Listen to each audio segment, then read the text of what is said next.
The Mistweaver Monk is a versatile healer, considered a jack of all trades in healing both single target and AoE, and the Mistweaver Monk can heal from range or melee depending on your own playstyle preferences and talent choices. So before we break down some of the core spells of Mistweaver Monk, first we're going to talk about our mastery. It really doesn't affect our playstyle too much, but having an understanding of what it does will help identify some spell effects later on. So our mastery, Gust of Mist, will make it to where whenever we cast Renewing Mist, Enveloping Mist, Expel Harm, Revival, and Vivify, they will cause a gust of healing mist, which will instantly heal the primary target that we targeted with that spell for an extra amount.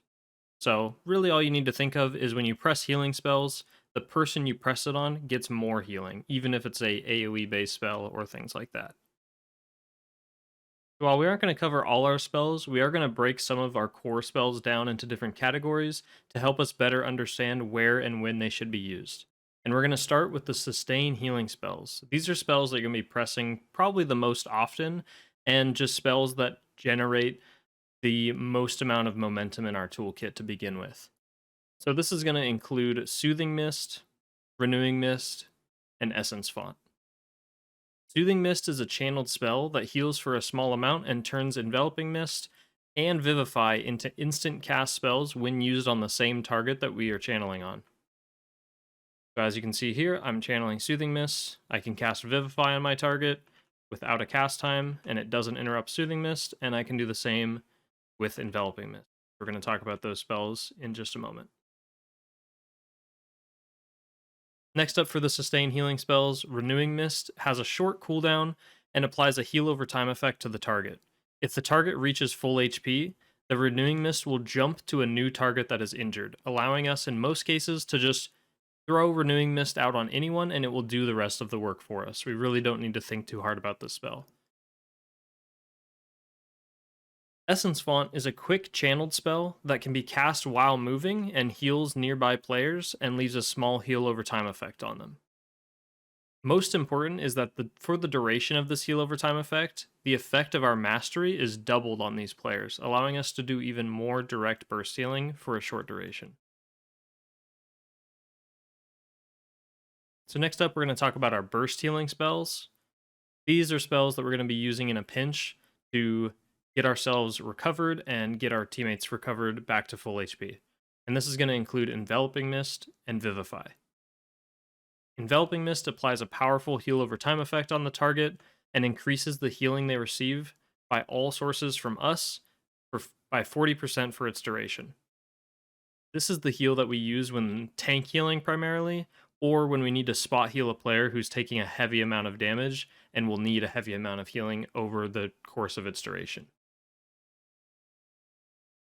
Otherwise, if a player needs healing and it's not going to be for the duration of an Enveloping Mist, we can then instead use Vivify.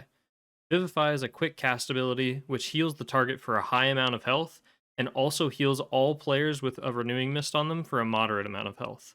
This is our go-to heal for lots of different situations since it has flexibility in being both a good single target heal and providing us with some AoE healing.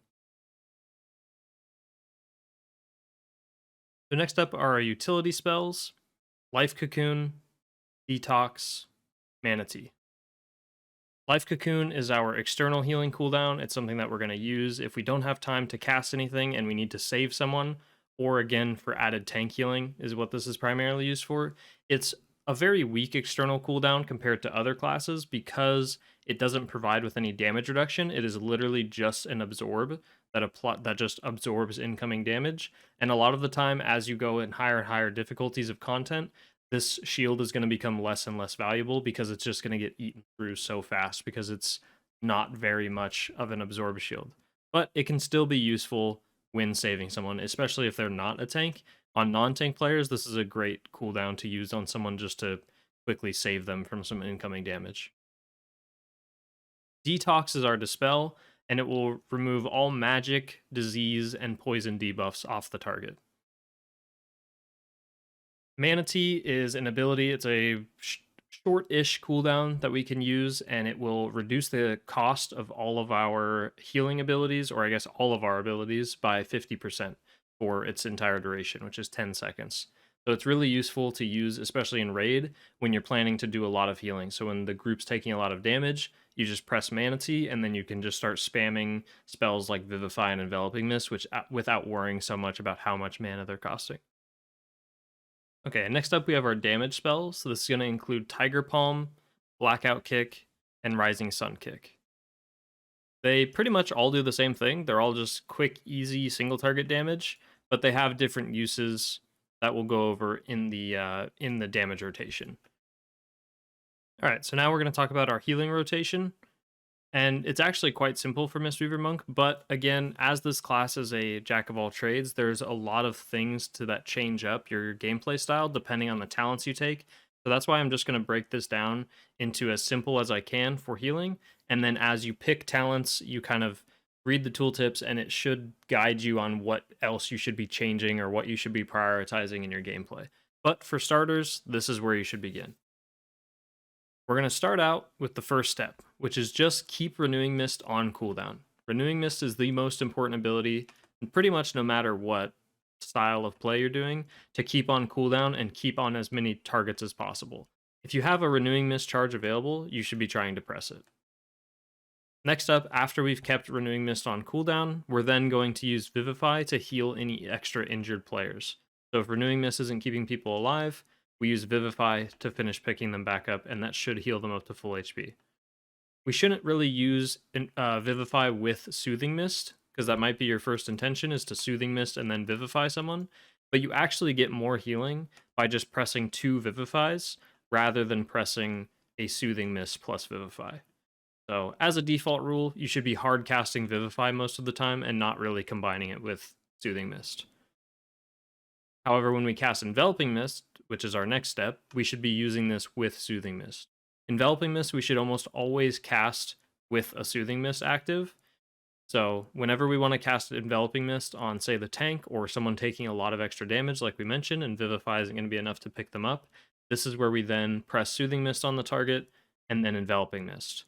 Again, this is because it provides more healing than us hard casting and Enveloping Mist. And this isn't a spell we're going to cast twice, so that's why it's good to press Soothing Mist and then Envelop.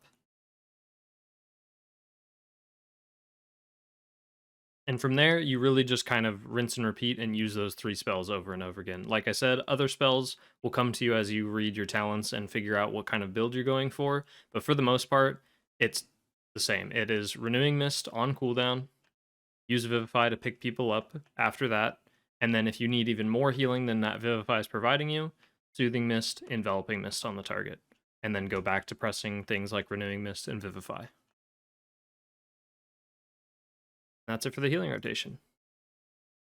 Alright, and then for a damage rotation, it follows a very similar suit, where we just have 3 spells that we need to be pressing in order to do damage. And again, depending on your playstyle, this may even turn into somewhat of a healing rotation, because there's a Fist Weaving playstyle where you use melee abilities to fill in the gaps in between Renewing Mist instead of using things like Vivify and Enveloping Mist a lot of the time. But anyways, the damage rotation goes as follows. You're going to keep Rising Sun Kick on cooldown as much as possible. On my UI, I just have it tracked as a very small button here, and then when it's available, I just don't have it show anything, and then when it's on cooldown, you'll see the icon there. So we're keeping Rising Sun Kick on cooldown, and then while it is on cooldown and we're waiting, we are then going to press Tiger Palm, because what we'll do is if we're talented into Teachings of the Monastery, which I'm pretty sure you're always going to be talented into this, you're going to gain stacks of Teachings of the Monastery, and it stacks up to 3 times. Every Tiger Palm gives you 1 stack. So Rising Sun Kick, and then we're Tiger Palming until we're at 3 stacks, which means we're Tiger Palming 3 times.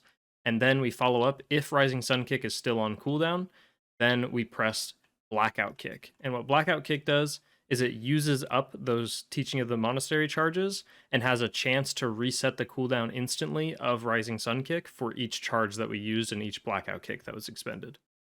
So Tiger Palm and Blackout Kick do not have cooldowns. Rising Sun Kick does. So the playstyle is just trying to get Rising Sun Kick back off cooldown as quickly as possible. And the way we do that again is we want to press Rising Sun Kick every time it's available, Tiger Palm to 3 stacks, Blackout Kick. It didn't reset, so now I start Tiger Palming again. Now I'm at 3 stacks, but the cooldown is reset, so I'm not going to expend these 3 stacks because that would be wasteful. So now I'm just going to go back to a Rising Sun kick. Now I go back to Blackout kick. It reset, Rising Sun kick, Tiger Palm until I have 3 stacks, Blackout kick, it reset, Rising Sun kick. That's it.